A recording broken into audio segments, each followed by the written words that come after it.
నుంచి అనే మాట చెప్పినావు. సో అంటే కొంచెం నేను చేంజెస్ చెప్పొచ్చు, కానీ ఇదే కదా నీ కాన్సెప్ట్. ఫర్ ఎగ్జాంపుల్ కాషాయం బట్టలు వేసుకొని ఇప్పుడు నువ్వు ఉన్నావు, నేను నీకు బొట్టు పెట్టినా, నువ్వు 2 నిమిషాలలో నువ్వు ఒక గుడ్డ తీసుకొని తుడిసేసుకుంటే అయిపోతుంది. ఇప్పుడు నువ్వు ఎంత పెద్ద ఛాలెంజ్ ఇచ్చినావు అంటే సున్నతి చేయించుకోమని ఇచ్చినావు.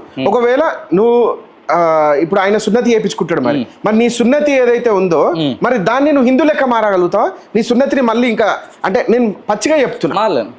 సో అది ఎంత పెద్ద ఛాలెంజ్ అంటే దాన్ని చెప్పు, దానికి నువ్వు ఏమంటావు చెప్తున్నా. సో ఇదే కదా నా కాన్సెప్ట్, ఇన్స్టాగ్రామ్ లో ఇదే కదా నా కాన్సెప్ట్. అనవసరమైన వీడియోలు తీసుకోరాకండి ఇన్స్టాగ్రామ్ లో. ఇప్పుడు నువ్వు హిందూ అని నీకు తెలీదా, నేను ప్రూవ్ చేయాలా? నేను ముస్లింలు అని మీకు తెలీదా, నేను ప్రూవ్ చేయాలా? సో ఎవరి మతం ఉందో వాళ్ళకి గొప్ప అది.